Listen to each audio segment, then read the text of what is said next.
be seated, please, ladies and gentlemen.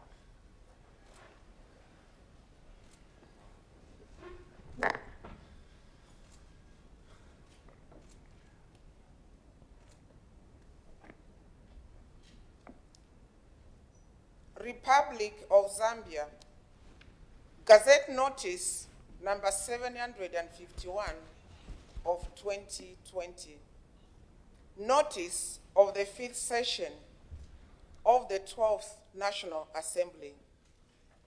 Notice is hereby given to all members of Parliament and the general public that in exercise of the power conferred upon the Speaker of the National Assembly by Standing Orders 10.1 of the National Assembly, Standing Orders 2016, the Speaker appoints Friday, 11 September 2020 at 10 hours as the date for the first sitting of the 5th session of the 12th National Assembly, dated the 11th day of August 2020. Right Honorable Justice Dr. Patrick Matbin, State Counsel, Member of Parliament, and the Speaker of the National Assembly, Ati Lusaka.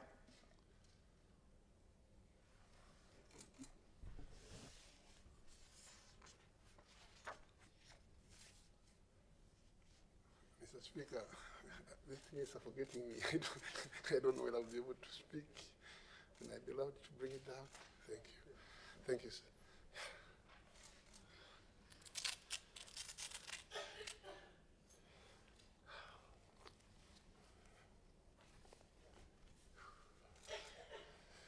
Mr. Speaker,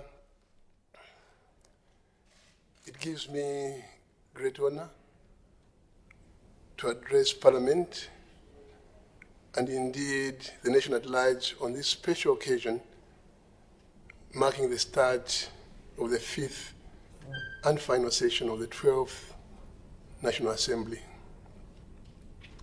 Mr. Speaker, before I proceed, let me request the House join me in observing a moment of silence in honor of the late freedom fighter and veteran politician, Honorable Alexander Gray Zulu, who answered the Lord's call on Sunday, 16th August 2020. Honorable Gray Zulu was a member of this august House from 1964 to 1991.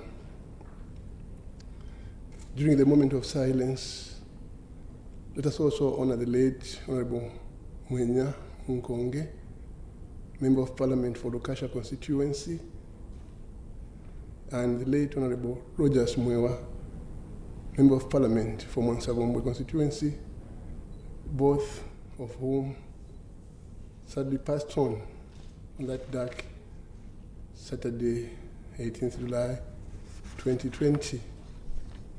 We also would like to remember the late former Minister of Local Government, Honorable Andrew Mulenga, who passed away on 23rd July 2020, and the late former Minister of Works and Supply, Honorable Ephraim Chivwe, who died on 27th August 2020. Shall we be upstanding for a minute of silence, please?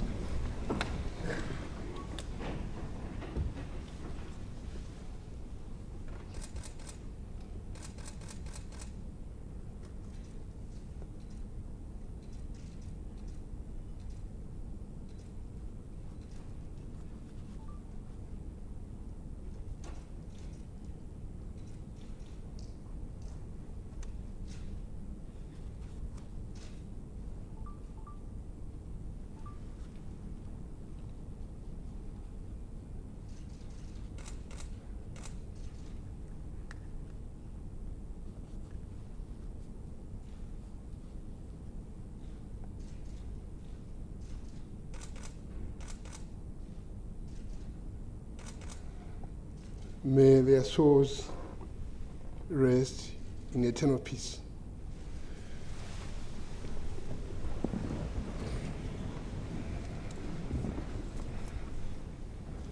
Mr. Speaker, I wish to commend you and your two deputies for providing exemplary leadership during the last session. The House continued to function effectively in the midst of the challenges posed by the COVID-19 pandemic. This was not an easy feat. Further, let me commend you and your team for embracing information and communication technology in conducting the business of the House during the last meeting of the fourth session.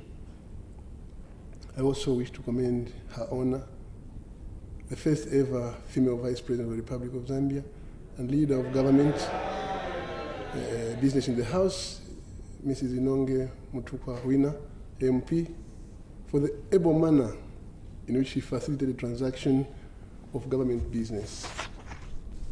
From the time she assumed office in 2016, she has been a steady and dependable leader of government business in the House. Let me also recognize the efforts of the Clerk of the National Assembly and her staff for the support rendered to the members of this House. Mr. Speaker, I urge the honorable members of Parliament to continue conducting business of the House in the new normal. This means at all times adhering to the public health guidelines to protect ourselves against COVID-19. As a government, we are given the mandate to reduce poverty and create prosperity for our people. We have delivered on that mandate and continue to deliver. We have delivered on infrastructure, we have delivered on social protection, we have delivered in education and health, to mention but a few, and will continue to deliver. Mr. Speaker, almost a year ago, when I sat to address this august House, we were just approaching one of the harshest weather conditions of our times. I spoke with grave concern about the likely grim weather pattern. In particular, I spoke about the impending, debilitating El Nino that would visit our region and cause wanton distress amongst our people as a result of climate change. Yes, it was in this House on Friday, 13th September 2019, when I spoke to the theme of my speech, accelerating sustainable development for a better Zambia amidst the impact of climate change. I said our country was facing a very serious problem. The problem we were facing was climate change and its El Nino effect and the impact on our population. But perhaps when I spoke in this august House, the full consequence of climate change had not been felt. Alas, it took a few more months, and indeed the full impact of drought, especially in the eastern, southern, and western parts of our country, was felt. The rivers dried, the rain did not fall, and the crops wilted and dried. I remember looking at the dry waterways of the Lungu River in the eastern province.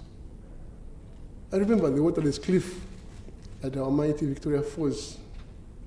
I remember witnessing the Disaster Management and Mitigation Unit, DMMU, distributing food to our people from Livingstone to Kazungula. Mr. Speaker, where we had water, we had too much of it. The floods of Lunga district in Wapula province and Mambwe district in Eastern province come to mind. I remember how the floods rendered our people destitute. I recall the effort of my government to cushion the impact of climate change. In my speech to this august House, I spoke about the power deficit and the load shedding meant to conserve water at the power stations. I spoke about the impact of load shedding on our people, especially on small-scale businesses. Mr. Speaker, I asked this august House a rhetorical question, which was, what does a resilient nation do in such a situation? My answer to that question, and I wish to quote, was as follows. It realigns itself to new ways of sustainability by understanding the changing environment, adopting methods of survival, and putting in place action plans that make us overcome any challenges and forge ahead. I end my quote. Mr. Speaker, I have spent most of the time preaching this message of endurance, innovation, and entrepreneurship to our people. I have visited farms that have adapted to the harsh realities of our times. I've also visited businesses that are coping with reality. And I've met people like that young man at Chunga dump site who, together with other residents, mostly women, have formed cooperatives and are engaged in collecting waste for recycling. There is also one Chilekwa Mwamba who is inspiring fellow young people and adults, for that matter, to form cooperatives, not just in agriculture, but in many other sectors. These and many more people are showing me that it does not matter what you are, who you are, or where you come from. With a sheer determination and adaptation, you can survive the many storms. Mr. Speaker,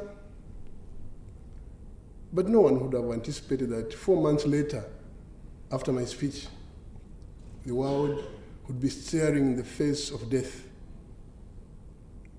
At the writing of this speech, officially, 894,983 people around the world had succumbed to COVID-19 pandemic, and there were 27,486,960 confirmed cases of this strange disease, COVID-19. In Zambia, 296 people have died, and 13,112 were confirmed cases. The good news, Mr. Speaker, is over 90% of the COVID-19 pandemic patients in Zambia have recovered. Mr. Speaker, the COVID-19 pandemic has changed the world. Its impact on world economics and society in general is unprecedented. But as horrifying as the COVID-19 pandemic has been, it has given us an opportunity as humanity to change the way we do things and do them better. The COVID-19 pandemic has opened our eyes to gaps and opportunities around us. The COVID-19 pandemic has taught us we can have virtual meetings and save money. The COVID-19 pandemic has showed us how to work from our homes and achieve the same results. The COVID-19 pandemic has revealed to us that we can form cooperatives at shops and sell our local produce to ourselves without hindrance and disdain. I therefore expect the ministries of local government and commerce and industry to embark on a transformation agenda that will see trading centers such as Soweto Market in Lusaka, Sokole Market in Kitwe, and others be the new chain stores with all the local produce such as kalembula, Chihuahua, Carpenter, just to mention but a few. Mr. Speaker, my speech therefore today will focus more on the situation we find ourselves in and how, as a nation, together in unity, we can and we must win the war. It does not matter who you are or where you come from. It does not matter whether you're a Christian, Muslim, Hindu, or even a heathen. It does not matter whether you're PF, UPND, FDD, MMD, UNIP, or NDC, to mention but a few of the political parties. Now is the time to hold our hands together and ride over the situation we find ourselves in as one people. Mr. Speaker, I will therefore use this occasion to outline the policy direction that my government has taken amid these numerous socio-economic and environmental challenges in steering this country to greater heights. The theme of my address, Mr. Speaker, during the past 4 years, government has been implementing a robust development agenda. In every development agenda, there are achievements and challenges. Mr. Speaker, earlier on, I mentioned these challenges that are as a result of climate change. But we also have economic challenges, such as falling commodity prices on the international market, and most recently, the disruption on lives and livelihood caused by the COVID-19 pandemic. Mr. Speaker, despite the above challenges, I'm encouraged that the Zambian people have been resilient. They wake up every morning and face each day with courage, dignity, and purpose. They try as much as possible to provide for their families. They have not given up. I can only salute all Zambians for their resilience. Mr. Speaker, we as a government will not let our people down. Let me reiterate this fact: we will not let our people down.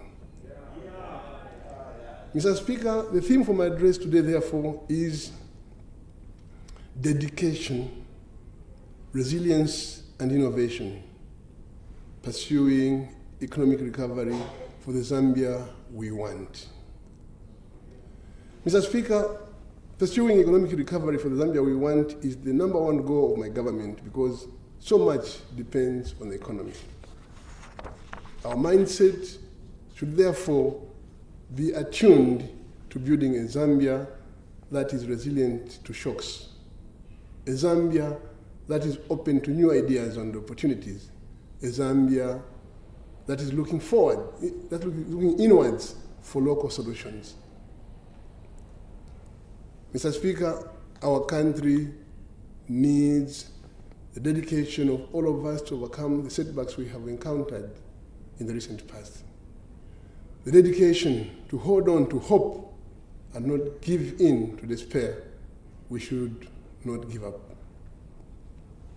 As the late evangelist Billy Graham said, let me quote, "Our world today so desperately hungers for hope, yet uncounted people have almost given up. There is despair and hopelessness on every hand. Let us be faithful in proclaiming the hope that is in Jesus." Mr. Speaker, as a people, we will not give up. We will remain dedicated to overcoming our current difficulties.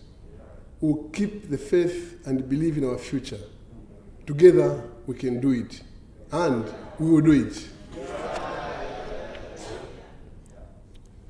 Mr. Speaker, we need the dedication of all those in our healthcare facilities, We need the dedication of all our farmers, our factory, and our shop workers, those in construction, mining, finance, and the larger service industry.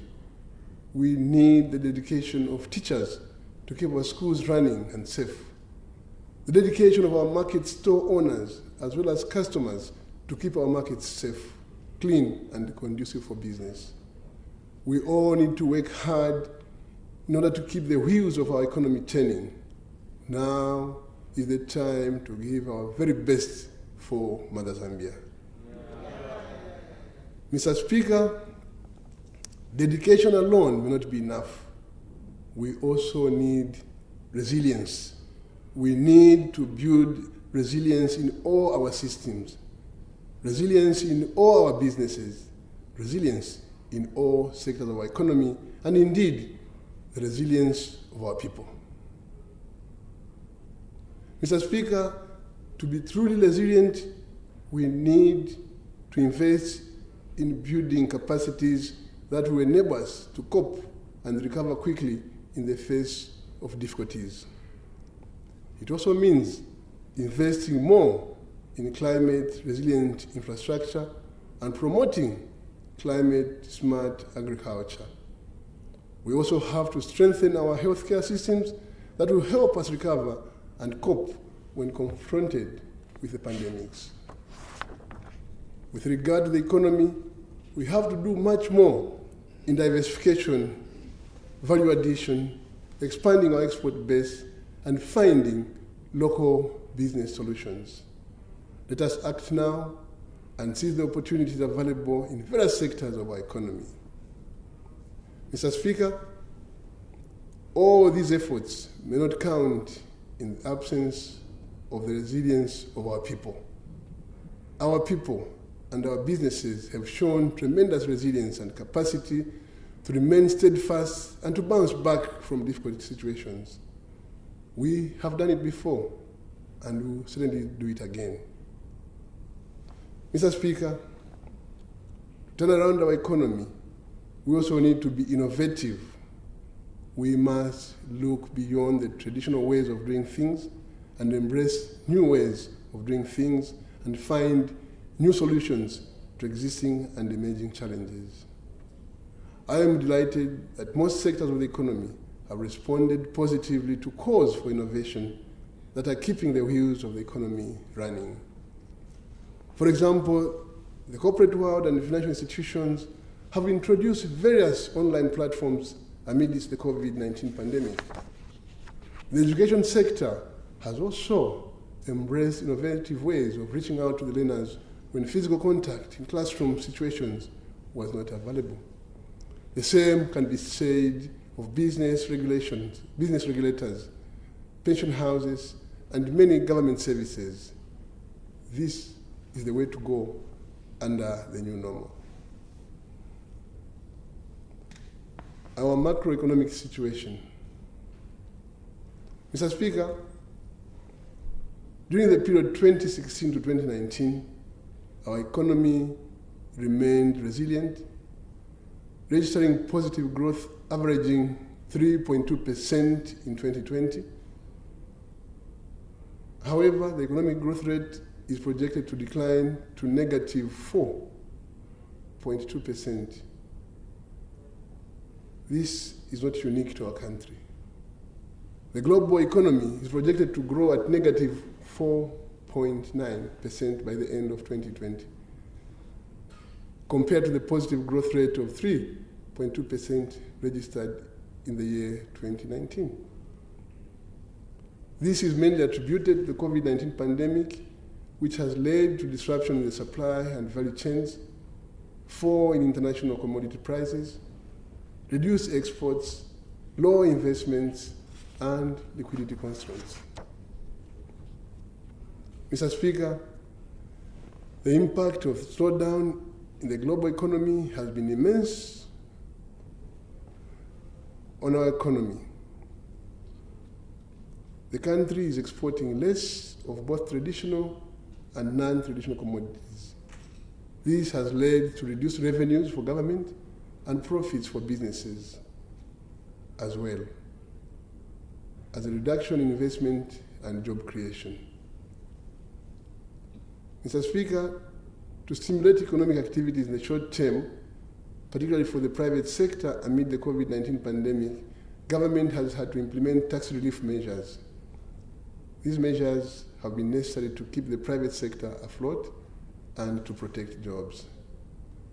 Because of the tax relief measures, domestic revenues in 2020 are now projected to decline by 17.8%, significantly affecting program implementation.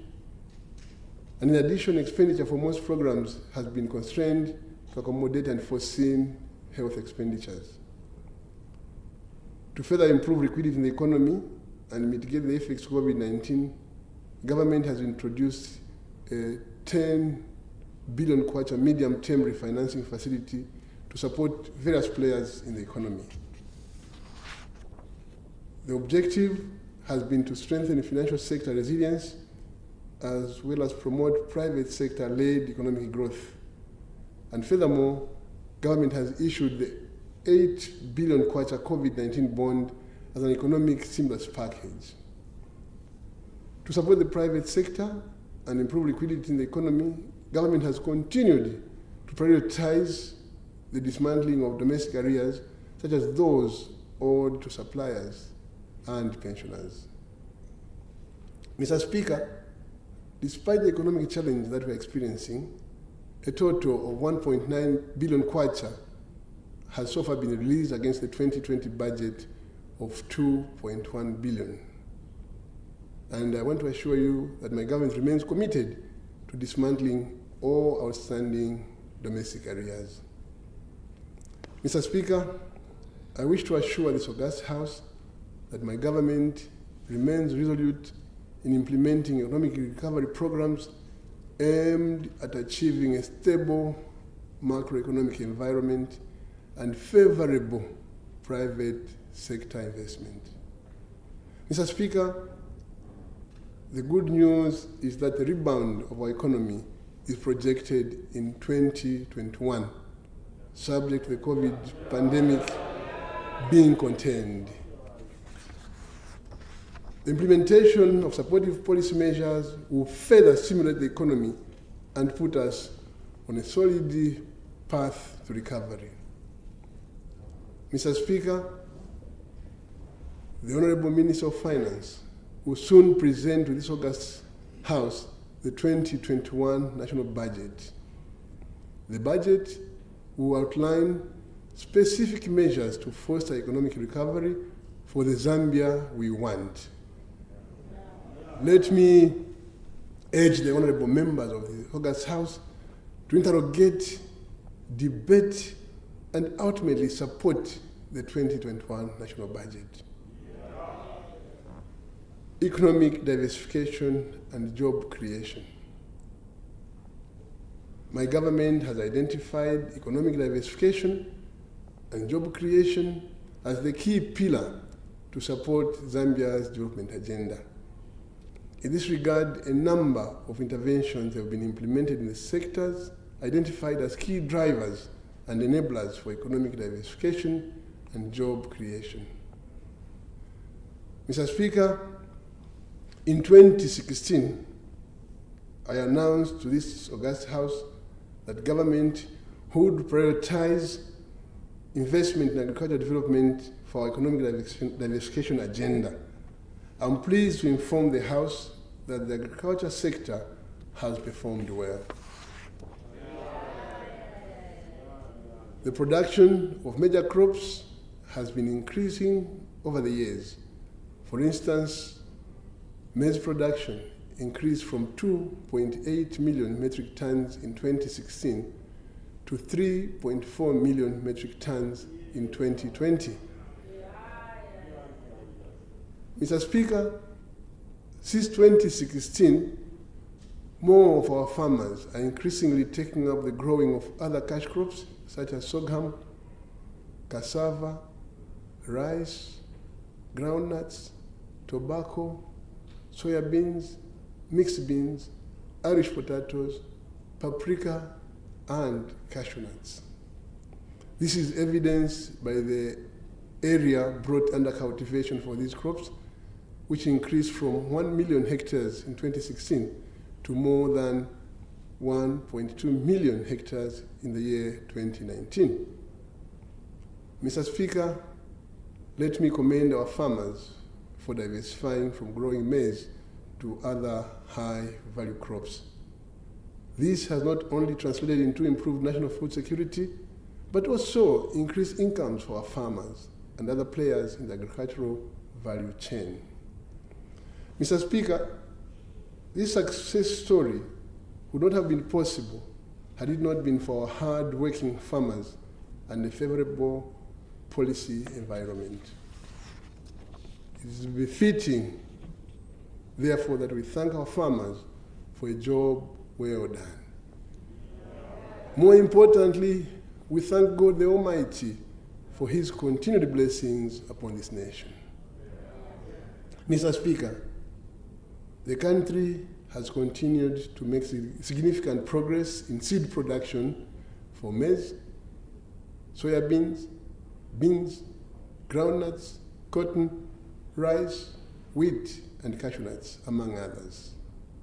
Seed production increased from 97,000 metric tons in 2016 to 129,000 metric tons in 2020. We have turned our fortunes around from being importers of maize seed to net exporters. During the period 2016 to 2019, the country exported 108,000 metric tons of maize seed to countries in the Eastern and Southern African regions. Mr. Speaker, over the period of 4 years, the country has produced 44 seed varieties, giving our farmers options of seeds to use in different climate and soil conditions. I therefore commend the seed industry in Zambia for responding positively to my government's agricultural sector policies and for being exemplary towards achieving a self-sufficiency and export-oriented agricultural sector. Mr. Speaker,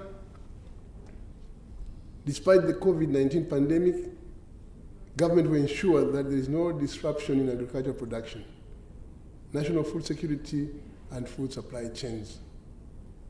The marketing of farmers' produce will go on as usual. All agricultural inputs such as fertilizer, seed, and agrochemicals will reach our farmers before the onset of the rain season, as demonstrated on Wednesday this week when I flagged off the 2020-2021 input distribution exercise. Government is also determined to see that the country's national strategic food reserve is doubled from 500,000 metric tons to 1 million metric tons. With these measures in place, the country is certainly assured of being food secure. Mr. Speaker, the country recorded an increase in fish production from 115,000 metric tons in 2016 to 127,000 metric tons in 2019. The implementation of the Zambia Aquaculture Enterprise Development Project worth $51 million US is progressing well. This project is aimed at promoting fish production, processing, and marketing. The project is contributing to rural industrialization, economic diversification, and job creation in all the 10 provinces of Zambia, as well as building necessary capacities in youths who want to venture into aquaculture as a business. Mr. Speaker, I'm happy to inform this august House and the nation at large that 4,119 people out of a target of 12,000 have so far benefited from the project, out of which 1,783 are youth. A lot more opportunities, therefore, still exist in the aquaculture sub-sector. Mr. Speaker, the livestock sub-sector is important in pursuing economic diversification and job creation. The sub-sector has, however, been adversely affected by the disease burden, as well as inadequate pasture and forage. we need to do more to help our farmers overcome these challenges. That is why the theme of my speech today beckons us to be innovative and resilient. To grow the livestock sector, government will pay particular attention to livestock research and development, provision of livestock services, improved animal husbandry, infrastructure development, and assisting our farmers to access both capital and markets. More importantly, we will continue promoting private sector participation in this subsector. Mr. Speaker, with the interventions I have highlighted, I am confident that national food security will be guaranteed and the livelihood of our farmers, especially those in rural areas, will be improved. Mr. Speaker, the mining sector remains an important part of our economy. On average, the mining sector accounted for 14% of gross domestic product and 74.4% of total export earnings during the period 2016 to 2019. During the same period, copper production averaged 805,000 metric tons. My government, Mr. Speaker, will continue promoting diversification within the mining sector by exploiting other minerals in addition to copper. Mr. Speaker, Mr. Speaker, nickel production also increased from 817 metric tons in 2019 to 3,394 metric tons over the same period in 2020. A significant increase of 77.6% was also recorded in manganese production. It increased from 10,431 metric tons in 2019 to 18,530 metric tons in the year 2020. Other minerals such as gold, coal, cobalt, and emerald, however, recorded reduced production during the same period. The contributing factors continue to be low ore grade, operational challenges, and depleting ore reserves at old mines. Mr. Speaker, in my last address to this House in March 2020, I informed the nation that the government had declared gold as a strategic mineral and established the Zambia Gold Company Limited to spearhead gold mining activities in the country. Notwithstanding the low levels of production, gold mining remains strategic to the economic diversification and job creation agenda.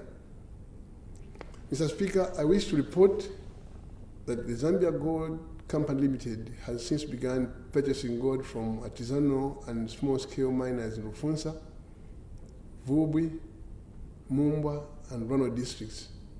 The company also commenced gold mining operations in Kasenseli area in Mwinyilunga district in June 2020. Mr. Speaker, gold mining, if well harnessed, will significantly improve the social and economic well-being of our people. I therefore encourage more of our people to engage in gold mining and production, as this is critical for wealth and job creation. I invite the youth to form cooperatives through which they will be empowered to participate in gold mining activities. So far, 13 cooperatives in Rufunsa and Petauke districts have been created and supported to increase production.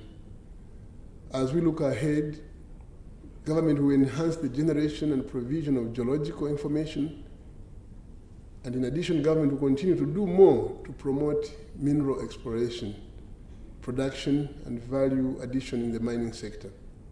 We will also ensure that community mineral reserves areas benefit from these resources through organized mining and trade. We are determined to bring order to gold mining so that more dividends accrue to our people and the economy. Mr. Speaker, tourism remains one of the key sectors in our efforts to diversify the economy and create jobs for our people. During the period under review, the tourism sector contributed an average of 2.5% to the gross domestic product. The sector, however, has been the most affected by the COVID-19 pandemic due to its over-reliance on foreign tourists. In the first half of this year, the wildlife subsector alone lost an estimated $90 million United States dollars and 7,072 jobs. Current projections are that the sector's contribution to the gross domestic product will be less than 1% this year. Mr. Speaker, to reverse the negative trend, it is imperative that all the players in the tourism sector embrace innovation in order to sustain their businesses. Now is the time for the sector to seriously consider tapping into the potential of local tourism. In the new normal and beyond, let us make it easy for our people, including public servants, to take holidays in our tourist locations. Mr. Speaker, government continues to recognize the importance of the energy sector in facilitating social and economic activities across different sectors. In 2016, we undertook to increase the country's electricity generation capacity and access to electricity. Mr. Speaker, I'm glad to report that the electricity generation capacity increased from 2,800 megawatts in 2016 to 3,000 megawatts in 2020. This was a result of an addition of 160 megawatts to the existing capacity from hydro, thermal, and solar energy sources. These are the Ndola Energy Power Plant upgrade, the Msonda Falls Power Station upgrade, and the Bangweulu, Ngonye, and Copperbelt Energy Corporation solar plants. Mr. Speaker, while the electricity generation capacity has increased, the actual electricity generation has been fluctuating due to drought that has affected most of the hydropower stations. This is happening at the time when the demand for electricity has been steadily increasing. Mr. Speaker, to address this rising demand, I'm delighted to report that an additional 750 megawatts of electricity is expected to come on board by the end of this year, after the completion of the Kafue Gorge Lower Station and the Chunga Solar Power Project in Kafue National Park. The coming on board of the Kafue Gorge Lower Power Station will mark a major milestone in electricity generation in our country since the construction of the Kariba and Kafue Gorge Power Stations many years ago. Mr. Speaker, load shedding continues to haunt us and affect our livelihoods. I'm happy to report that load shedding shall be a thing of the past once I commission the Kafue Gorge Lower Power Station, which will produce 750 megawatts. Mr. Speaker, our current deficit is 810 megawatts. Therefore, the Kafue Gorge Lower Power Station and other hydropower stations that are coming into being, including solar power stations, will certainly wipe out this power deficit of 810 megawatts. Mr. Speaker, I wish to thank our people for the understanding and the resilience they've shown during this difficult period. I can assure the Zambian people that my government has invested enough in electricity generation to turn the tide around. Mr. Speaker, increasing the country's capacity to trade, particularly in exports of a wide variety of goods beyond our traditional products of copper and cobalt, has been an important goal of my government. Mr. Speaker, it is my administration's desire to pitch Zambia as a competitive country by increasing non-traditional exports to regional and international markets, as well as improving domestic trade. It is for this reason that we have continued promoting exports and providing the necessary environment for export diversification. Mr. Speaker, a notable intervention is the launch of the Zambia Trade Information Portal that provides all the necessary trade information to facilitate traders' compliance with our import, export, and transit requirements. Mr. Speaker, while the average trade balance between 2016 and 2018 was negative, it should be noted that in 2019, the country registered a positive trade balance. This puts the country on the path of economic recovery. To continue on this path, Mr. Speaker, we need to take advantage of the wider market in the region, such as COMESA and across the globe. We need to consolidate our position and participate in the African International Free Trade Area.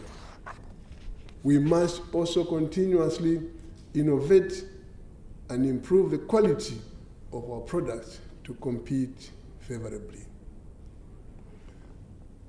Mr. Speaker, the domestic market also offers numerous opportunities for local products. To this effect, my government is promoting local content across all manufacturing and trading activities. I therefore urge all citizens to continue buying and consuming locally produced goods. This will create and retain jobs within our economy. When we strengthen our local manufacturing sector and encourage buying Zambian products, we save the much needed foreign currency that is otherwise used to import foreign products. Mr. Speaker, buying Zambian is another way of investing in our local industries as well as strengthening our currency. The more money we have as a country, the more our people benefit through the jobs that are created and the public services we're able to provide. Notwithstanding the negative impact of the COVID-19 pandemic on trade, we must be innovative under this situation. We must strengthen domestic value chains, thereby increase trade of locally produced agricultural and non-agricultural goods. Mr. Speaker, in one of my addresses to the nation on the COVID-19 pandemic, I directed the Minister of Commerce to ensure chain stores bought local produce from our farmers rather than importing them. I guess I'll soon be visiting some of the chain stores to see whether my directive is being complied with. Mr. Speaker, to promote the manufacturing sector, government has been implementing programs such as multi-facility economic zones, as well as domestic and foreign direct investment promotion. The manufacturing sector consequently grew by an average of 3.2% between 2016 and 2019. The main growth drivers being textile, leather, and non-metallic mineral products. Others included base metals, chemicals, rubber, and plastic products, as well as food, beverages, and tobacco sub-sectors. To further drive industrial growth, we have continued promoting value chains through the co-venture investment model, where large investors are providing a ready market for small-scale farmers. A good example is the development of the cassava value chain, where over 6,000 small-scale farmers have been linked to large companies such as Zambian Breweries PLC. Mr. Speaker,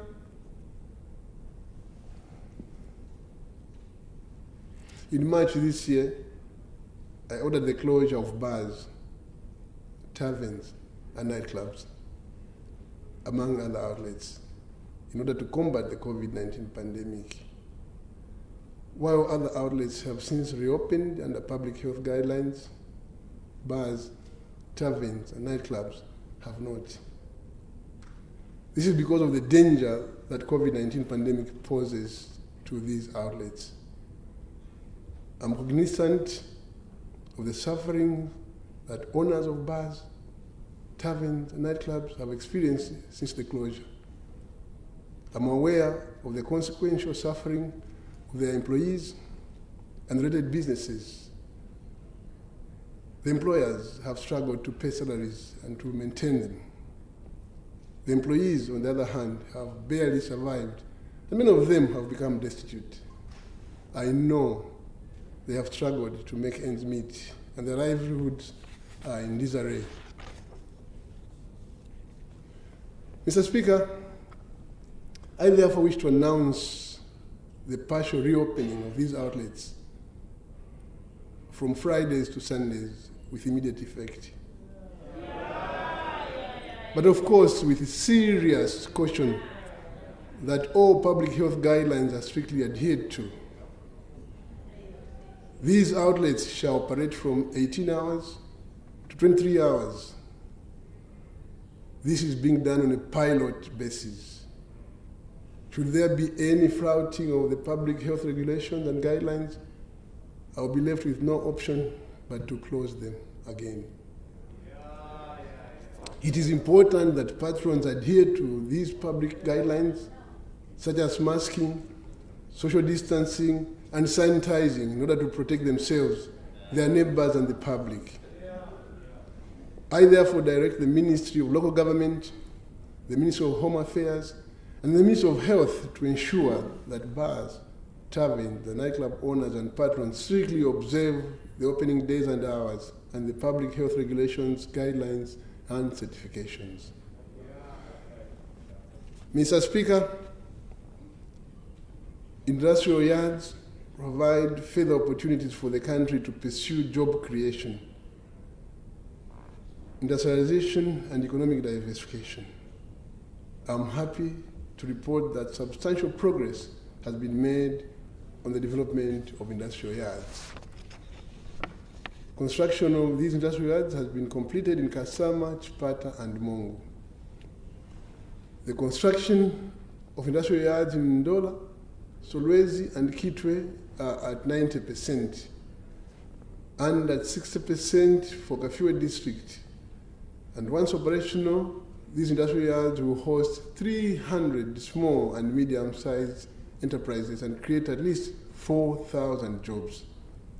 The enterprises will be supported with equipment to engage in various manufacturing activities such as metal fabrication, carpentry, gemstone, and agro-processing.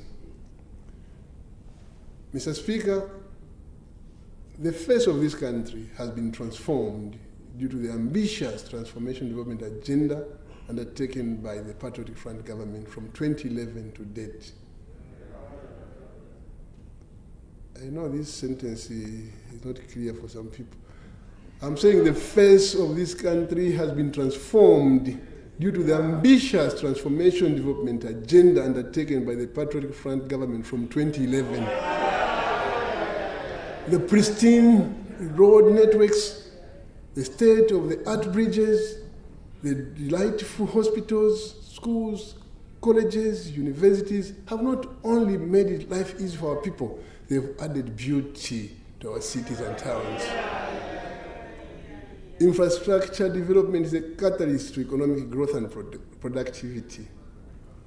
As such, we have constructed and rehabilitated roads, airports, as well as water supply and sanitation infrastructure. We have also embarked on robust construction of schools, colleges, and universities. In the health sector, we have built specialized hospitals, clinics, and health posts across the country. This is what my administration means by taking development to all parts of the country and closer to our people. Our road infrastructure is opening up the country by connecting the outlying areas, including key tourism attractions in all the 10 provinces. The infrastructure has also linked our country to all the neighboring countries, resulting in easy accessibility and the creation of economic opportunities for our people, including jobs. Further, the road infrastructure is opening up our towns and cities and improving the flow of traffic. Nowadays, our people spend less time on the road, they have more choices of routes to use, and are spending less money on the maintenance of their vehicles and fuel. More importantly, they're able to attend to more productive ventures in a single day. Our farmers are now transporting their produce to markets easily, cheaply, and quickly. Mr. Speaker, the upgrading of the Kenneth Kaunda International Airport into an ultra-modern facility now stands at 90% compared to 84%, which I reported last year to this House. Once completed, this airport will have the capacity to handle traffic of 6 million people per annum, up from 2 million people per annum, which is the current situation. With regard to the Copperbelt International Airport, works are now at 70% compared to the 43% which I reported to this House last year. Mr. Speaker, a resilient national road tolling program has transformed Zambia into a beacon of learning within a short period, drawing attention from the region and beyond as road funds look for sustainable solutions to road financing. Government has so far rolled out the tolling program across the country with 34 tolling points consisting of 21 toll stations, 3 well bridges, and 10 ports of entry. We have been visited by almost all countries in the region to learn how Zambia is doing it. Mr. Speaker, since inception, a total of 4.8 billion kwacha has been collected in toll revenue. However, owing to COVID-19, which has seen a reduction in traffic volumes, government projects an end-year collection underperforming. Mr. Speaker, government has put in measures to improve the collection performance, which measures are expected to result in an overall toll revenue collection of 1.4 billion against a budgeted collection of 1.6 billion. Let me talk about poverty and vulnerability reduction. Mr. Speaker, as a pro-poor government, we have continued to fight poverty and vulnerability among our people. In our bid to reduce poverty and vulnerability, the focus has been on enhancing the welfare and livelihood of the poor and vulnerable.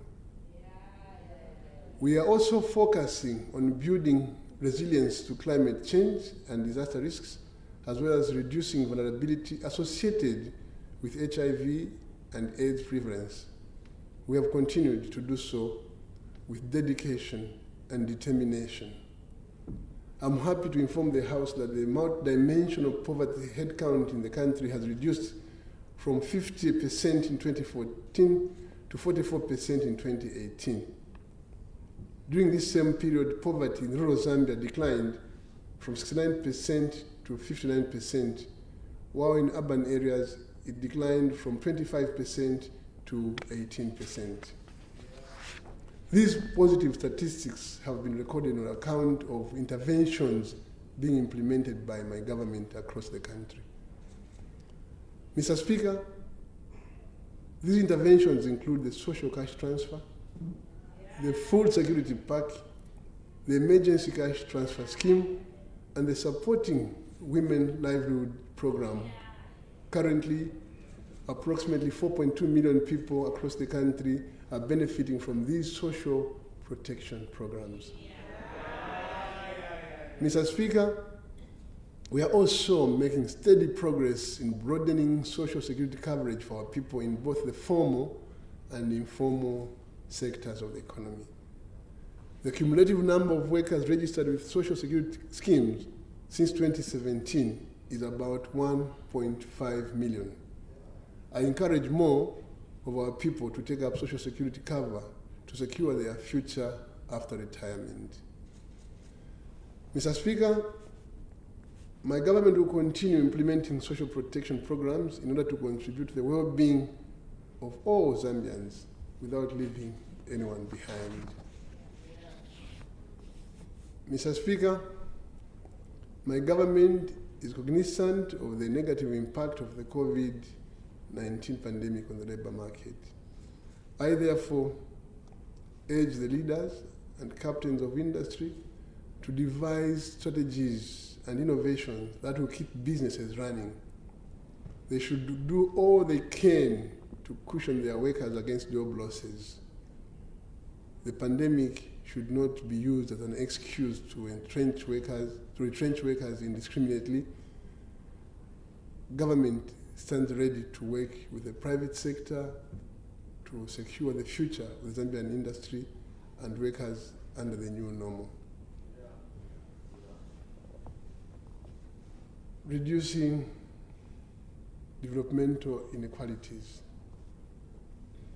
Mr. Speaker, we are firmly determined to take development closer to all our people, regardless of geographical location. My government has therefore continued working towards reducing developmental inequalities with special focus on addressing the rural-urban divide, as well as income and gender inequalities. Mr. Speaker, we are making steady progress in ensuring that all our people have access to electricity, water, and sanitation. The percentage of rural households with access to electricity has increased from 4.4% in 2015 to 8.1% in 2019. From 4.4% to 8.1% in 2019. Mr. Speaker, as a result of these achievements, our people now are enjoying the benefits of having electricity after years of darkness. Residents of Dundumwezi, Chivuika in Mwinlunga, Mungwi, Mpanta in Sanfia, Ukwimi in Petauke, Sandwe, Lwembe, Ntambu, this in Mwinlunga, Ntambu in Mwinlunga, Dimbwe in Kalomo, and many other rural areas across Zambia are now enjoying electricity. And we expect to do more as we go into the future. Mr. Speaker, this is what my government means when we say we are going to develop Zambia without leaving anyone behind. Mr. Speaker, the percentage of rural households with access to safe and clean drinking water improved from 47% in 2014 to 58% in 2018. Access to improved sanitation facilities also increased from 19% in 2014 to 37% in 2018. Mr. Speaker, the infrastructure development undertaken by government in the information and communication technology sector is bearing fruit. My government has continued constructing and upgrading communication towers across the country. A total of 774 towers have been now constructed, compared to 667 last year. In addition, 720 communication towers have been upgraded since 2018. This represents a network coverage of 91% compared to 83% in 2018. The digital divide between urban and rural population has significantly reduced. Mobile subscription increased, Mr. Speaker, from 11.6 million to 15.8 million in 2018, while internet subscription increased from 5.2 million in 2016 to 9.9 million in 2018. In addition, there has been increased access to ancillary services through electronic platforms by our people.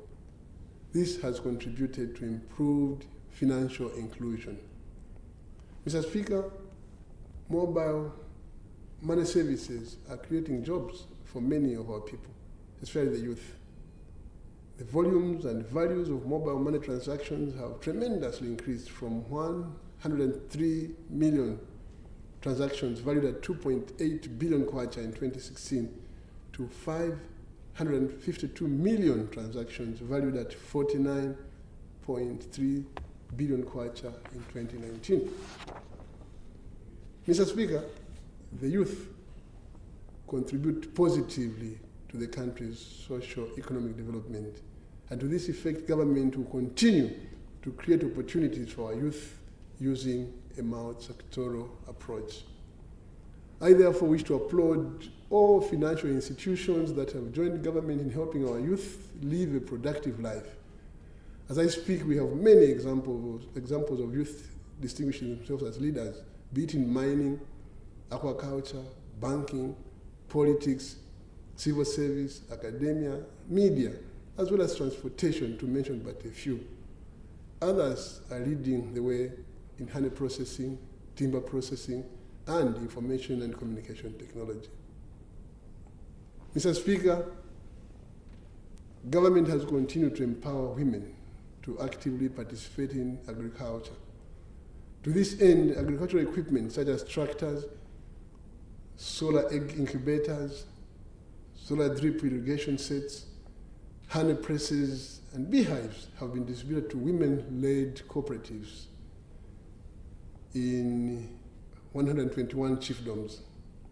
In addition, government has been providing training on securing land for women-led cooperatives. So far,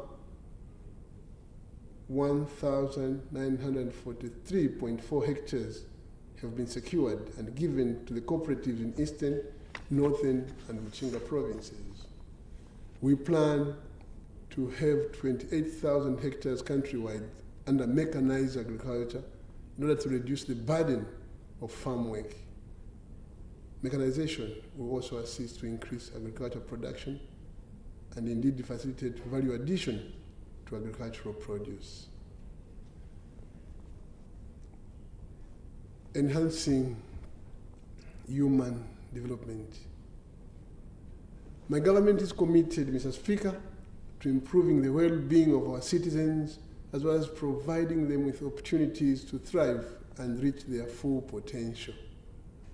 It is for this reason that we have continued to implement interventions aimed at enhancing access to education and skills development, health, clean and safe drinking water, as well as adequate sanitation. Mr. Speaker, the education sector has seriously been affected and impacted negatively by the COVID-19 pandemic. But before I comment on this challenge, let me state that government has made many gains in the sector since 2016. My government prioritizes universal access to quality education as a catalyst to holistic human development. As government, we pride ourselves in the reduced teacher-to-pupil ratios. Previously, one teacher was teaching 76 pupils per class at primary school level and 68 pupils at secondary school level. By 2019, one teacher was handling a class of 45 pupils at primary and 35 at secondary level. This means that our teachers are now able to pay more attention to the learning needs of each pupil. With this positive development, the country has further recorded an increase in literacy rates from 67.5% in 2014 to 80% in 2019. Female literacy rates increased from 68% in 2014 to 79% in 2019. Further, there was progress in school attendance at early childhood education level. The attendance rate increased from 24% in 2016 to 29.4% in 2019. This shows that our people are beginning to embrace the importance of early childhood education and its role in promoting cognitive development from early age. Mr. Speaker, government is committed to laying a solid foundation for innovation that will drive the development of this country. In this regard, special attention has been given to increasing the number of learners in science, technology, engineering, and mathematics. To ensure consistency in the building of skills and shaping of competence in science, technology, engineering, and mathematics, government has operationalized 52 schools specialized in the teaching of these subjects across the country. Mr. Speaker, I'm glad to report that the proportion of learners in universities graduating in science, technology, engineering, and mathematics increased from 23% in 2016 to 30% in 2019. The country stands to benefit from this intervention. We have more doctors, more engineers, and more digital whiz kids. We are creating the much needed critical mass of scientists in research and innovation. This is what the country needs. Mr. Speaker, my government recognizes the role of the private sector and faith-based organizations in the provision of education and to this effect, 55 private higher education institutions have been registered and accredited. This is the fruit of the vision of the Patriotic Front Party to increase access to tertiary education through the liberalization of the provision of higher education in the country. Mr. Speaker, as much as we welcome the increasing number of universities in our country, we must not lose sight of the quality and relevance of the education being offered. Mr. Speaker, following the enactment of the Higher Education Loans and Scholarship Act No. 31 of 2016, government commenced the recovery of money loaned to students who were on government bursary. For the first time in the history of our country, government has been able to recover these monies as a way of boosting capacity to provide additional loans to deserving students. As at July 2020, a total of 72.1 million kwacha was paid back since the exercise began in 2016. I think this is the way to go. I urge those beneficiaries in gainful employment but still hesitating to pay back the loans to see the wisdom of paying. These student loans also benefit persons with disabilities and those living with albinism. It is for this reason that government has secured special quota for the enrollment in all 7 public universities. It is therefore an honorable act to make sure that these too benefit from student loans. Mr. Speaker, despite the gains earlier mentioned, I would be remiss if I did not add that I'm greatly concerned that most pupils have almost lost a full academic year after schools, colleges, and universities were closed due to the COVID-19 pandemic. Like I stated earlier, this is a situation no government could have avoided. Mr. Speaker, I'm fully aware of the negative impact of the closure of educational institutions has had on our pupils, students, teachers, lecturers, parents, schools, school owners, and the general public. Through interactions, observations, and reports, I'm disturbed by the vices that are happening at community and household levels. These include, but not limited to, the following: teenage pregnancies, child marriages, rape, defilement, alcohol abuse, incest, and other delinquencies. These vices may not only lead to these young people dropping out of school, but may expose them to HIV, AIDS, and other sexually transmitted diseases. Mr. Speaker, while we've encouraged pupils and students to use virtual platforms during this challenging period, we should not forget that many of these young people come from poor families that cannot even afford to access these digital platforms, including buying internet bundles for learning. Mr. Speaker, since the reopening of examination classes, I have observed and confirmed that there has been an insignificant number of pupils and students who have contracted COVID-19. Mr. Speaker, I have also heard the cries of pupils, the cries of students, the cries of teachers and lecturers, the cries of parents, and the cries of owners of schools, including the ministries of general education and higher education, concerning reopening of learning institutions. Mr. Speaker, I am aware that the non-reopening of schools has led to loss of gains made by the learners. And more importantly, all non-examination classes may be at the same level next year. The current examination classes would have no space to progress next year and hence may also lose a year. Mr. Speaker, in this regard, I therefore wish to announce the reopening of all schools, colleges and universities, of course again with caution. And this will have to be done between the 14th of September 2020 and the 28th of September 2020, subject to adherence to public health certification, guidelines and regulations, and also to allow for satisfactory and adequate consultation and preparations by all relevant authorities, including parents and guardians. The Ministry of General Education and the Ministry of Higher Education must come up with modalities that will ensure all pupils and students catch up after losing 6 months of the academic calendar, which may include revising the curricula.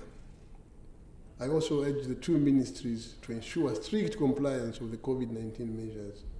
I'm encouraged to reopen the schools in the context of the new normal, as espoused by the World Health Organization, WHO. Mr. Speaker, a strong and effective healthcare system will continue to be a priority for government. The aspirations of government is to achieve universal health coverage. In this regard, we are strengthening our healthcare system using the primary healthcare approach. Mr. Speaker, my government is working hard to reduce the high rates of maternal and child mortality. In my last address, I reported that we had reduced the overall maternal mortality ratio from 398 in 2014 to 278 in 2018 for every 100,000 live births. The House may wish to know that these figures are reviewed every 5 years. In addition, the number of institutional maternal deaths reduced to 138 deaths from 149 deaths per every 100,000 live births in 2016. This is indicative of the reduction in the overall maternal mortality ratio. Mr. Speaker, child mortality is still a major concern. The country is losing close to 42 babies in their first months of life for every 1,000 live births. Government will therefore continue strengthening the provision of pediatric health services with particular focus on neonatal health. Mr. Speaker, malaria still remains a major public health concern in Zambia. Government has over the years reported a steady decline in malaria cases and deaths. We will therefore continue to heighten and enhance delivery of malaria interventions on a large scale. We will pay particular attention to vector control, case management, community engagement, and surveillance. Mr. Speaker, the HIV prevalence rate among women and men aged 15 to 49 years has decreased since 2014 from 13.3% to 11.1% in 2018. In addition, 93% of people living with HIV were on antiretroviral therapy by 2019. Further, 96% of the children who tested HIV positive were on antiretroviral therapy. With regard to the incidence of tuberculosis, the country recorded a reduction from 376 per 100,000 people in 2016 to 346 per 100,000 people by the end of the year 2018.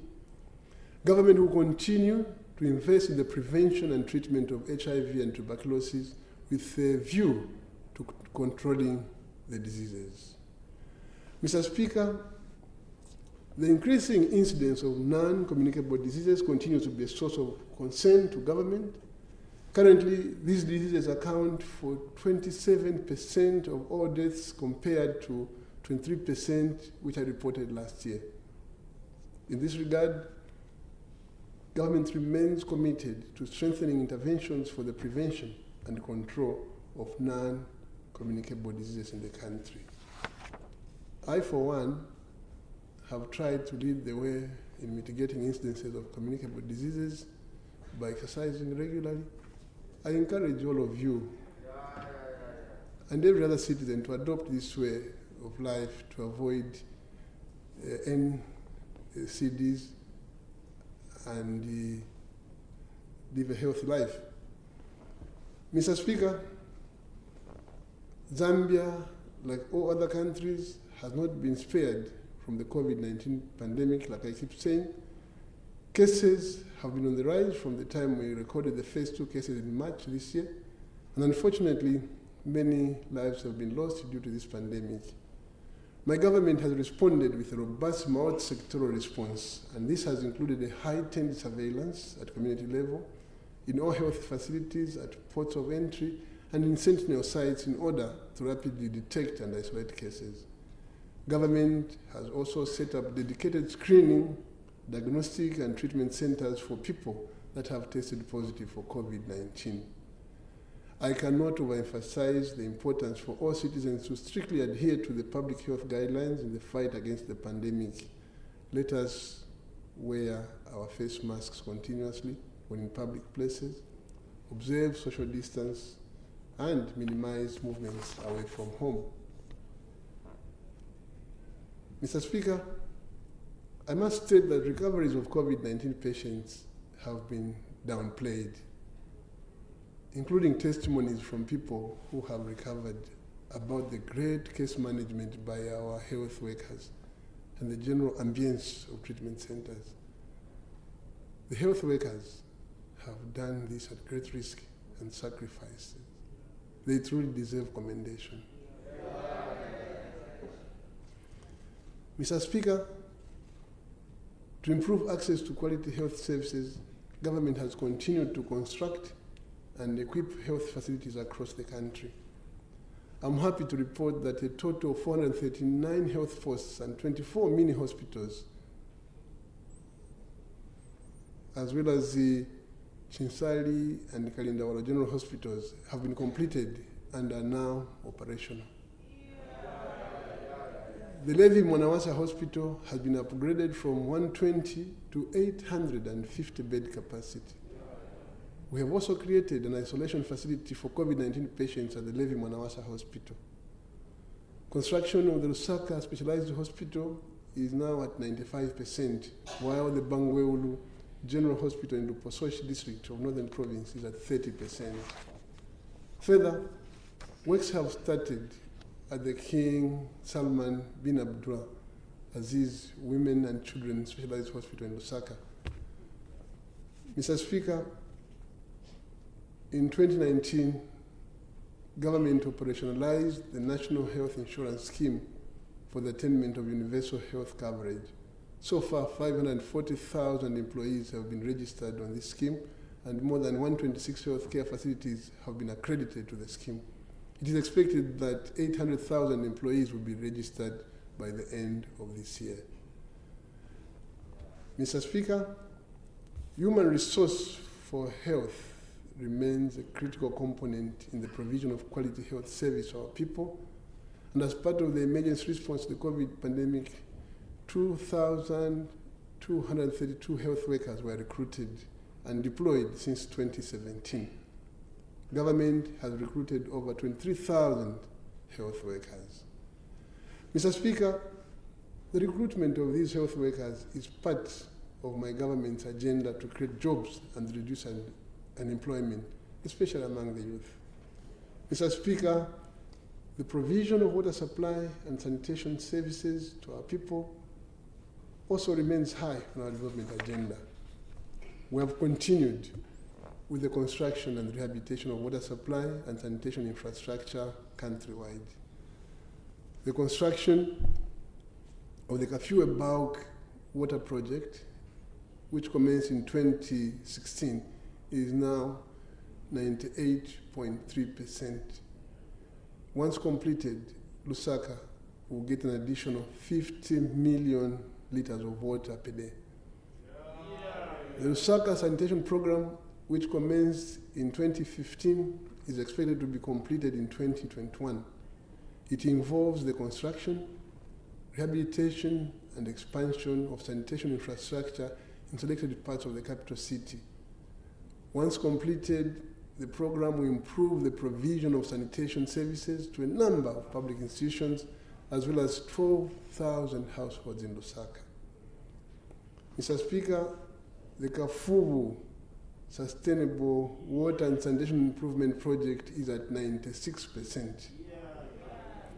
This project is aimed at rehabilitating water supply and storage treatment facilities in Ndola, Luansha, and Masaiti districts. Once completed, the project will ensure sustainable supply of clean and safe water and provision of sanitation services to our people in the 3 districts. In addition, the government has completed the Chongwe water supply project,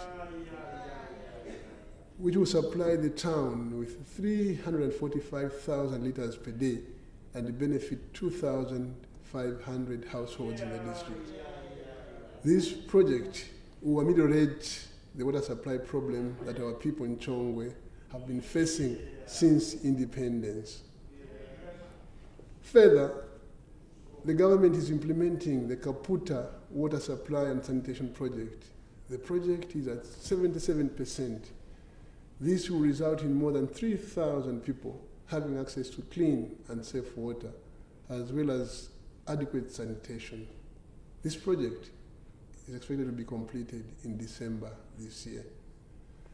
Mr. Speaker, the completion rate of the Kafulafuta water supply dam is at 82% from 60% in December last year.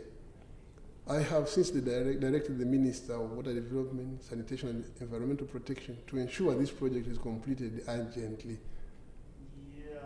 And I'll be visiting this on Thursday next week. The storage capacity for the dam will be 139 million cubic meters, supplying up to 300,000 cubic meters of water per day. This is enough water to supply an estimated 1 million people in the 4 districts of Ndola, Luansha, Masaiti, and Mpongo. To ensure sustainable management of water resources in the country, my government continued to implement Statutory Instrument number 20 of 2018 on groundwater resources management in 2019.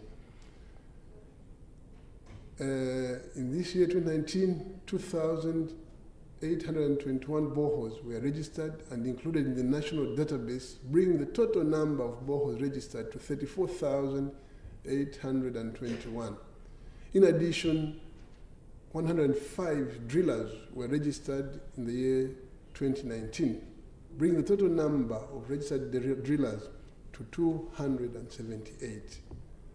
This measure, Mr. Speaker, has now contributed to curbing the unregulated drilling of boreholes and thus promoting sustainable practices that prevent degradation of groundwater resources. Mr. Speaker, In addition to the water supply and sanitation projects, government has been undertaking construction of boreholes in different parts of the country. In 2019, a total of 4,151 boreholes were constructed and equipped with hand pumps. This resulted in 1 million people in rural areas having access to clean and safe water. In contrast, 1,168 boreholes were constructed in 2018, benefiting 292,000 people. Further, 146 exploratory boreholes were drilled, providing clean and safe water to 36,500 people.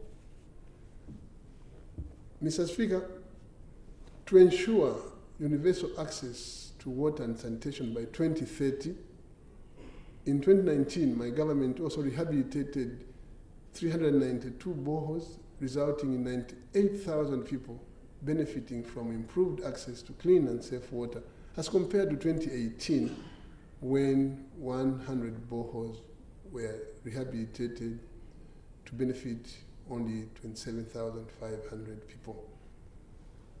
Mr. Speaker, under the African Development Bank supported project in Western Province, 195 sanitation facilities involving ventilated improved pit latrines, commonly known as VIPs, have been constructed in public places such as markets, schools, and health centers, resulting in 122,000 people accessing improved sanitation facilities in 16 districts of Western Province.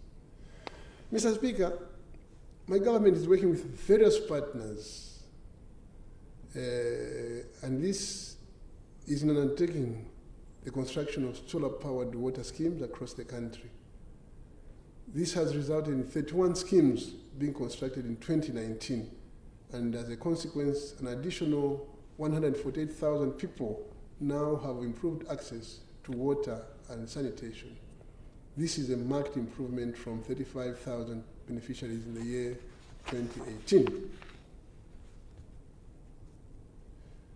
Creating a conducive governance environment for a diversified and inclusive economy.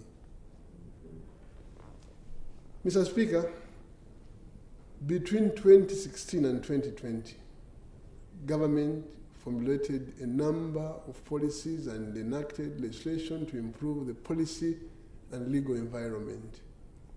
Mr. Speaker, notable amongst these is the National Employment and Labour Market Policy, the National Legal Aid Policy, and the National Trade Policy. Further legislation enacted included the Local Government Act No. 2 of 2019, Public Finance Management Act No. 1 of 2018, and the Employment Code Act No. 3 of 2019. Mr. Speaker, to cushion the impact of the COVID-19 pandemic on the operations of industry under the new normal, government issued Statutory Instrument No. 48 of 2020. The Statutory Instrument is aimed at ensuring that the employment and labour markets remains resilient and business retains viability during these turbulent times. Mr. Speaker, the government has made progress in implementing legal and regulatory reforms to facilitate smooth implementation of decentralization reforms. The enactment of the Local Government Act No. 2 of 2019 gives effect to the decentralization of functions, responsibilities, and services at all levels of local government.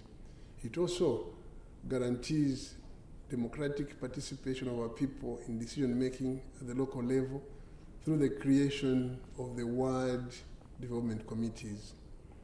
Mr. Speaker, so far, 1,326 ward development committees have been formed across the country out of the targeted 1,624.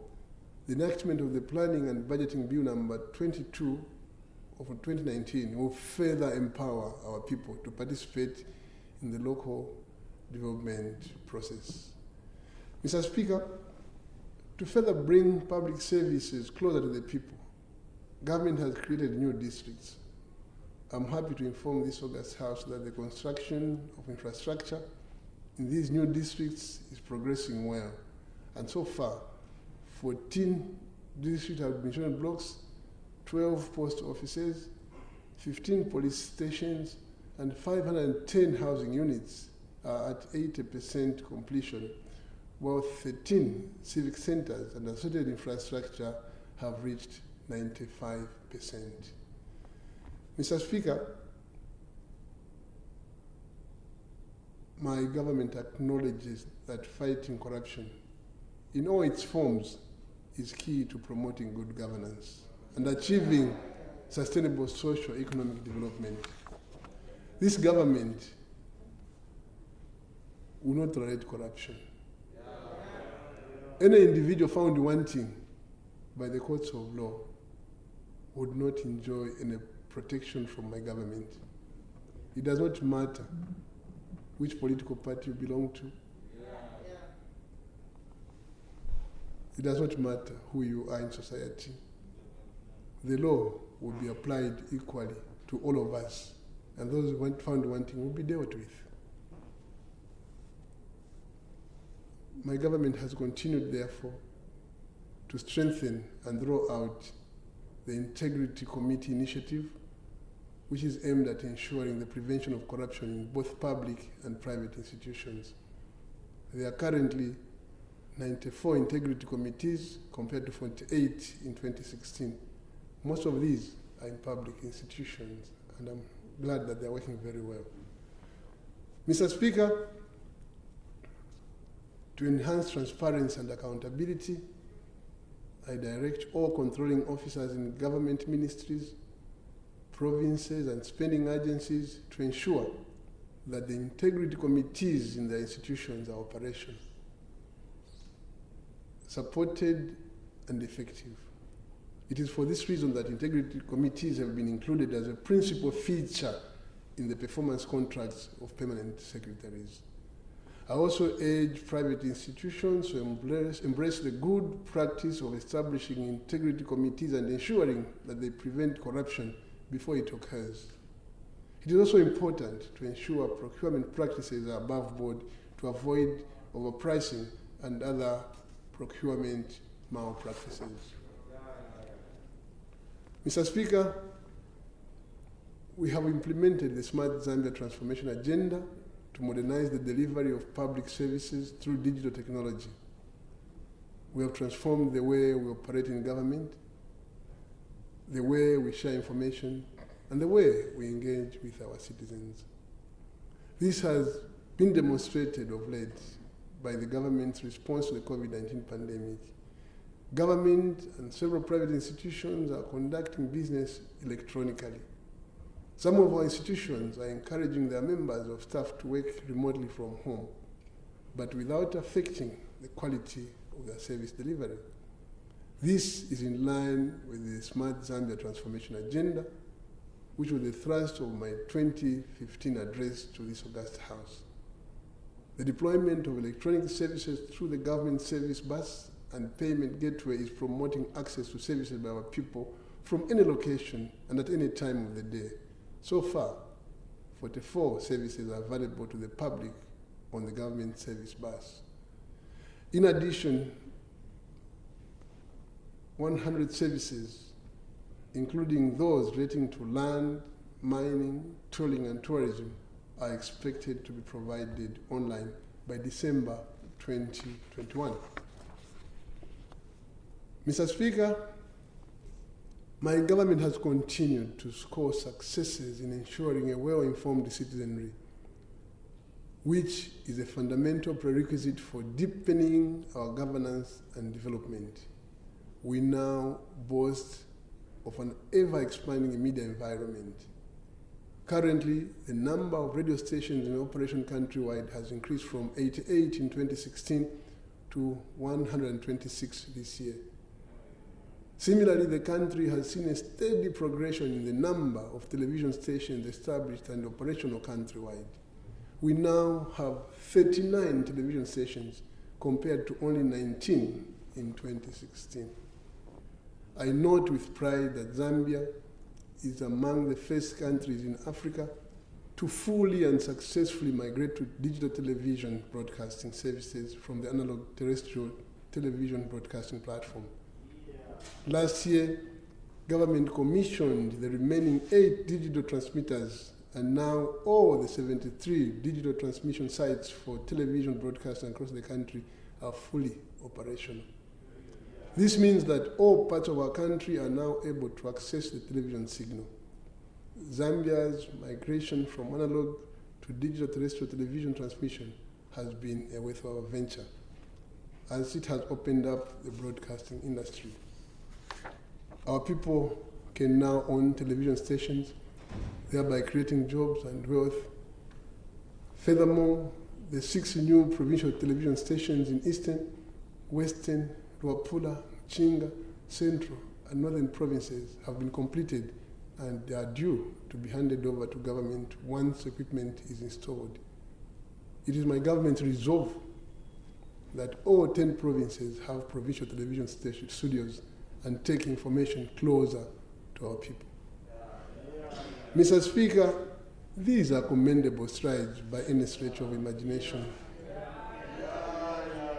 The challenge is now up to our people, especially the youth, to create content that is relevant to the needs of our country and to ensure that our television programs are of high quality. Quality programs will give us greater footprint on the global stage. We want our country to create better paying jobs in the industry.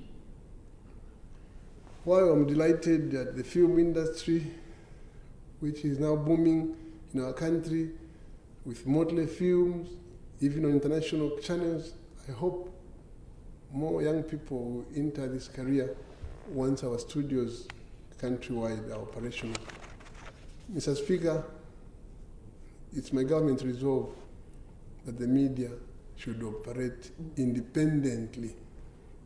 To this end, I'm proud that the media in this country is plural, free, and diverse. No doubt, no question about it.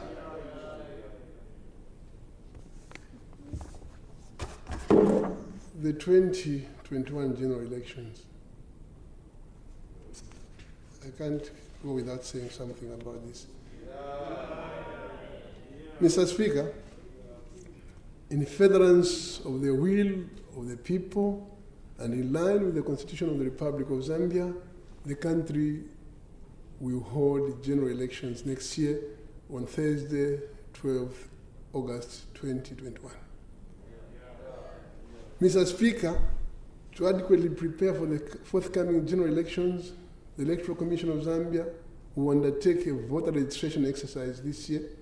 This will include mobile as well as online voter for registration, for voter pre-registration. I can only urge all eligible voters to be patriotic and exercise their civic duty to vote by participating in the upcoming voter registration exercise. We will all be called upon to either register or verify our details under the new register. This is the only way to exercise our right to vote and be able to choose leaders of our country. A new register for the 2021 general election will also be prepared by the Electoral Commission of Zambia. This measure will, among other benefits, eliminate possible duplicate records. Mr. Speaker, to ensure as many eligible voters as possible exercise their right to vote in the 2021 general elections, government has embarked on the mobile issuance of national registration cards. This exercise is intended to increase coverage and reach out to our citizens who live in far-flung areas across the country.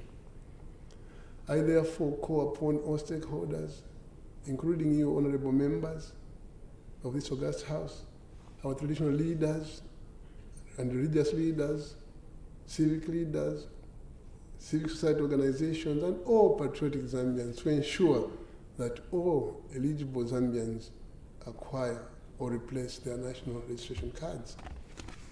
It is my expectation that the campaigns for the 2021 general elections will be issue-based and peaceful. There should be no room for violent campaigns. Elections come and go. If you lose this one, try the next one.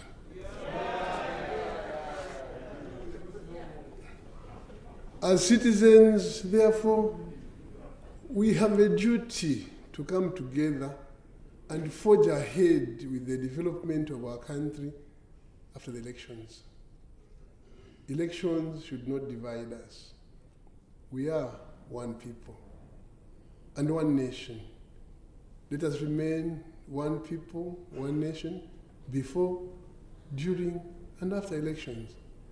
The same, I think, should apply to the forthcoming by-elections in Mwansabomwe and the Lukasha constituencies set for the 17th of September this year. We all desire and deserve peace and unity. Zambia deserves peace and unity. This is what we should all strive to achieve. This is what will consolidate Zambia's position as a beacon of peace. Mr. Speaker, I therefore call upon all political leaders, their members and ordinary citizens to preach peace and love during campaigns, as well as refrain from utterances and actions which may incite violence before, during, and after the general elections. We should at all times inculcate the values of peace and love amongst our members. Mr. Speaker, among our cherished national values is patriotism and national unity.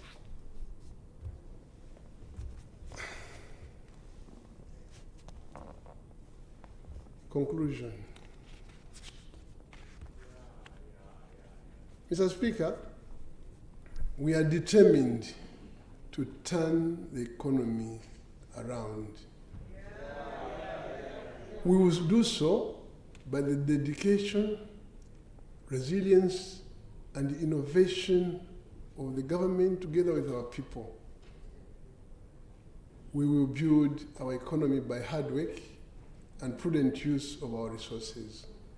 All of us must put our shoulders to the wheel.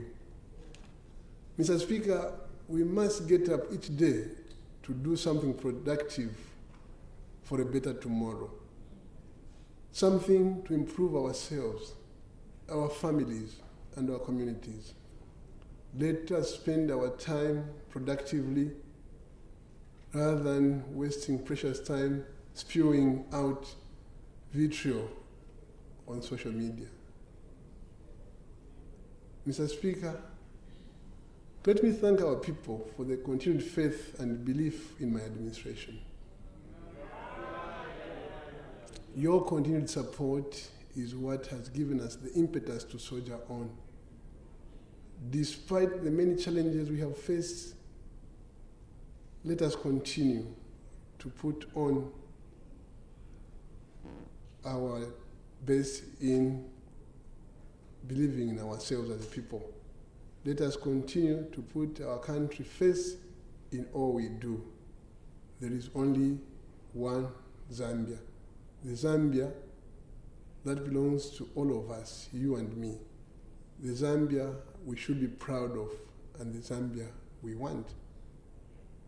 Mr. Speaker, let me also thank our cooperating partners who have continued to believe in us and our development agenda.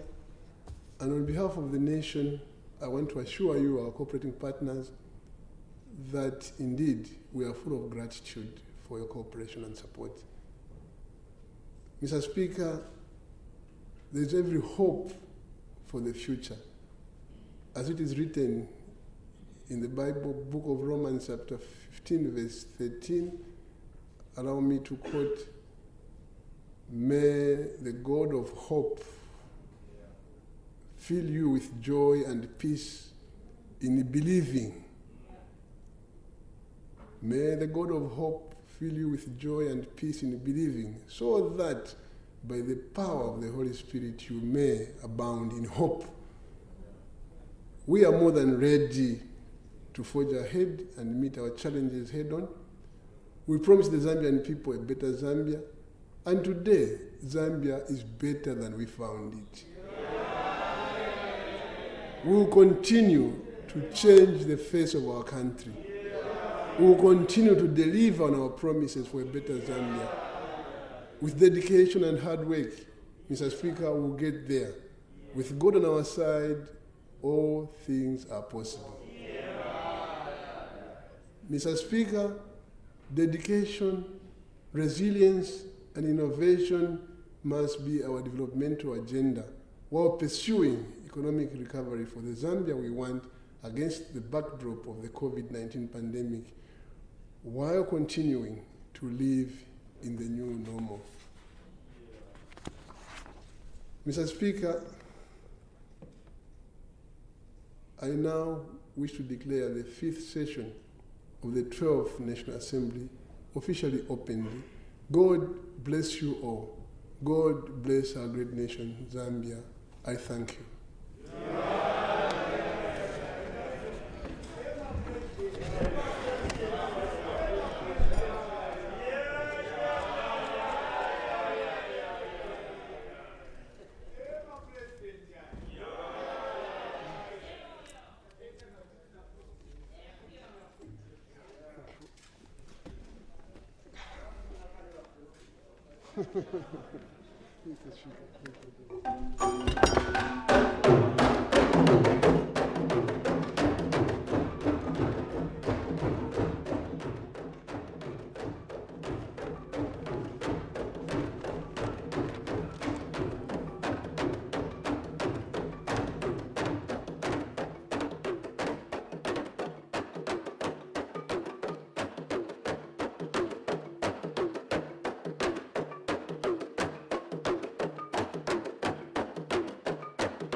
The President of the Republic of Zambia there, His Excellency Sir Edgar Chagwa Lungu, addressing Parliament, official opening of the 5th session of the 12th National Assembly.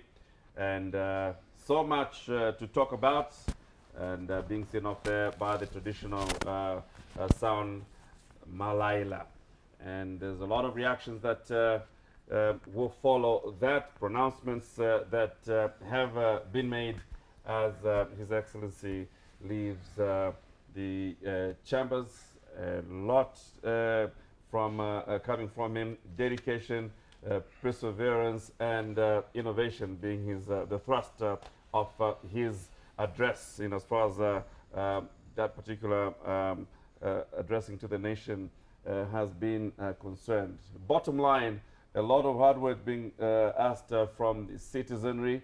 We'll go through what he has said with a microscopic view from experts that we have in the studio and those that are outside. But what a speech. What a speech indeed. And I think most of the issues we did speak about before the speech was presented have been talked about, and some of those questions have been answered. He did talk about the bedrock of having a resilient economic position that can survive the shocks that may hit the country's economy. And that is what most people had to ask about. How will economic situations in the country be turned around? So even as the president leaves the parliament grounds, it is important to note that there is a lot of food for thought for the various stakeholders. We did note that parliament today was not business as usual, as the COVID-19 guidelines were followed strictly, and COVID-19 was the start of his speech today, as he spoke about how it continues to ravage the various communities. I know that the president also did speak about issues of poverty. Two big issues that people were following today was the opening of the bars as well as the opening of schools. And we have various stakeholders in studio and in various places across the country to speak to these two important issues and other pertinent issues that were contained in the presidential speech. Well, business will continue, and in the House. In the meantime, the president has left, and we're getting through to reactions, very quick ones. And you're in the studio, so you get the privilege of being the first one to respond. We have a couple of people outside. Let me start with you. Just one line, because we've got to go to others as well. One line, your reaction. Yeah, my reaction to the presidential speech is that it was very mouthful. Right. It really was a heavy package, and probably even the time was very less for him to be able to review. Basically, he was reviewing the whole 4 years that the PF have been in government. So, yeah, it's mouthful, but I think we can get into the nitty-gritty. Okay, yours. Yeah. He has inspired confidence from an energy sector point of view.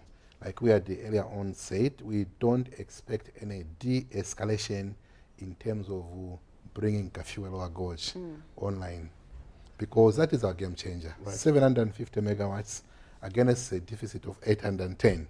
So if you can manage to bring that online, plus a number of other solar, power projects coming on, that should be able to wipe out our deficit. Well, let's join the Economics Association of Zambia National Secretary Mutisunga Zulu, who's online, as well as the Kobusu President Lawrence Kasonde, who's also on standby. We'll get back to them in a very short while. For now, just letting you in, let's go back to Parliament building, because there, Chitalo Mlenga is there as well. She's been following the proceedings with a keen eye. The Vice President on the floor of the House. And I request all honorable members of this august House to support it. Sir, I beg to move. The question is that at its rising today, the House do adjourn until Tuesday, 15 September 2020. Any further debate? The honorable member for Mkushi North.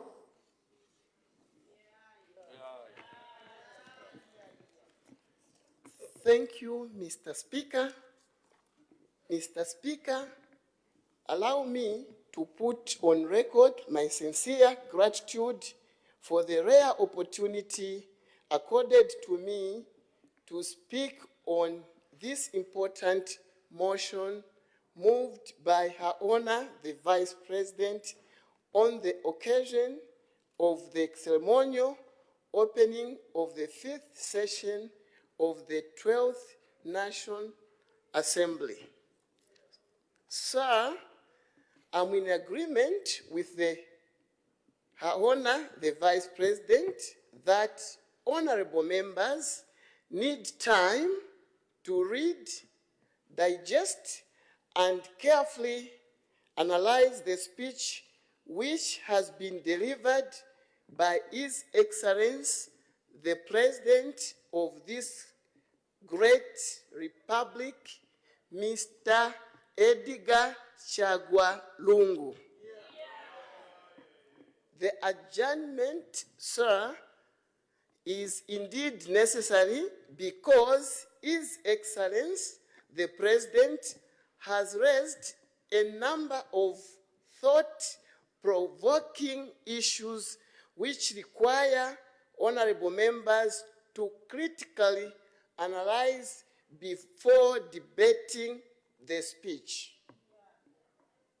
It is imperative that the House adjourns now in order to give honorable members ample time to digest the speech so that when we return next week, we will be fully prepared to debate meaningfully on the various issues that have been raised in the President's speech.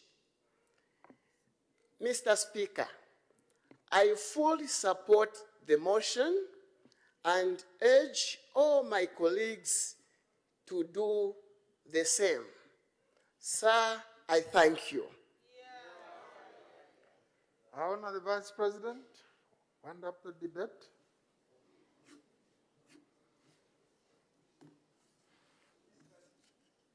Mr. Speaker, I'm very grateful to the House for its unanimous support of this motion. And with these few remarks, I thank you, sir.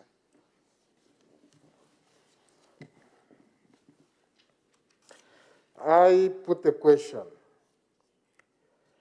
The question is that at its rising today, the House do adjourn until Tuesday, 15 September 2020. As many as are of their opinion, say aye. Of the contrary, say no. The ayes have it. The question has been resolved in the affirmative. I honor the Vice President. Sir, I beg to move that the House do now adjourn. The question is that the House do now adjourn.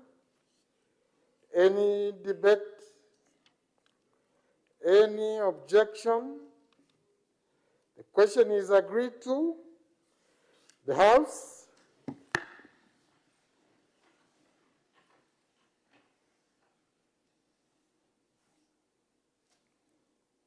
is now adjourned until Tuesday, 15th September 2020.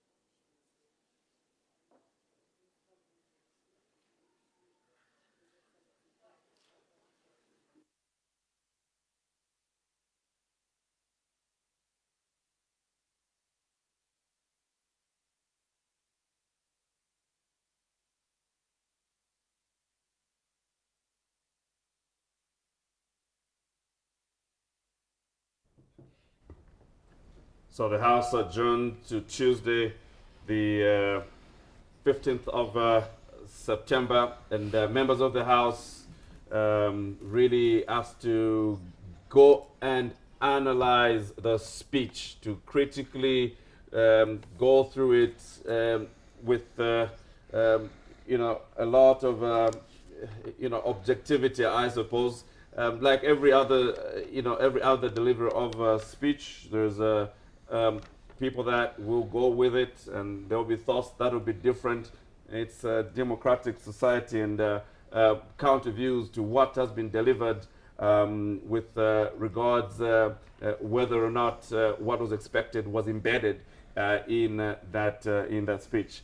And he has delivered it with what he expects would be received positively by many Zambian.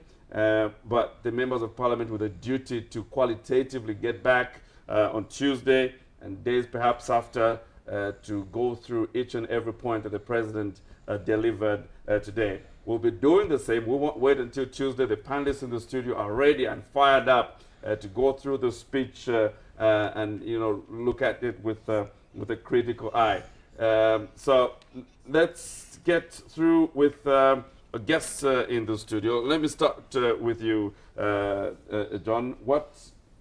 As far as the economy is concerned, there was talk about the economic diversification and job creation, which I suppose is very critical. Among them, the issue that Zambia's, among many things, has recorded the tag of being a net exporter of maize seed, but there've been negatives as far as revenue is concerned because of the obvious COVID-19 pandemic. This mix and match of gains and losses. How do you think the president delivered it today? Yeah, I think it's been a dynamics of the reality of actually what has been going on. So it's a situation where on one end you're basically gaining. On the other end, because of the disease burden and the various situations and challenges that we're having, we seem to have, losses. But I think the president has scored on a few issues with regard to economic diversification. For instance, he went ahead to indicate and give us data and figures of how we've slackened. For instance, he talks about the 17% plus of the reduction in terms of the tax income that has been as a result of business entities, entrepreneurs not having to do well, and so government has lost on that. But then he talks about the fact that we've gained because in the agricultural sector, we have had to actually have a lot of maize actually produced amidst the pandemic. But also he goes ahead to even spur the youths and all of us to say, can we form cooperatives? First of all, he talks about how many cooperatives have actually been formed, who should take advantage of the gold mining activities that will have to be accelerated in this country. And so for me, when you look at his speech and opening up that window, especially to the youths, that look, can we come up with cooperatives so that at local level we are able to actually get involved. He actually talks about local business solutions. Right, but at the end of it, admits that at the end of 2020, growth will be negative by what? It's negative 4.9%. Exactly. At the same time this year, it was positive 2.3%. Exactly. So what is he saying? That was very good. I actually found that very amazing because he goes to an extent of admitting the fact that I think we have dropped to -4 actually. But then he also admits the fact that this has been accelerated by various challenges, including the coronavirus. But then what that means is that whilst we are having these negatives, we should then be able to put in place, like what he suggested, use and harness the local strategies, the local resources, the gold available, the agricultural system, the encouragement of us being able to supply to our own stores. He mentioned it as though in passing and jokingly, but he says, I will be visiting the chain stores to see whether the local suppliers I hope that wasn't a threat, Chile. Did you feel that was like a threat? No, because we did hear Franklin at one of the addresses during the COVID-19 addresses, he did speak of local producers looking within, farmers stocking up the local shelves. So it is walk the talk time. We need to see what is happening in these stores. Very important. But let's also turn to the energy sector. Yeah, before we go to the energy sector, Mr. Chikwanda, we'll be getting back to you. Our Zoom is ready, and Franklin will be speaking to Mutisunge Zulu and, of course, the Kabusu president, as we hear that schools will open, and these include colleges and universities, and also just the economic perspective from the EAZ National Secretary? Well, thanks for joining us, Mr. National Secretary, EAZ, Mutisunga Zulu. You've heard the summation of what the gentlemen in the studio feel about the delivery of the president. What, for you, were the highs and lows of this speech today? Thank you, Franklin, and thank you, Chile. So I would say in total, it's a sober and it's a fair speech from the president. I'm afraid you'll have to speak up. Speak up. We can't hear you at all. So you'll have to shout a little bit. Okay, so I'm saying it is a fair speech from the head of state, and he set the tone. I actually don't have a problem with the president. I actually have a bigger problem with those who are tasked to implement the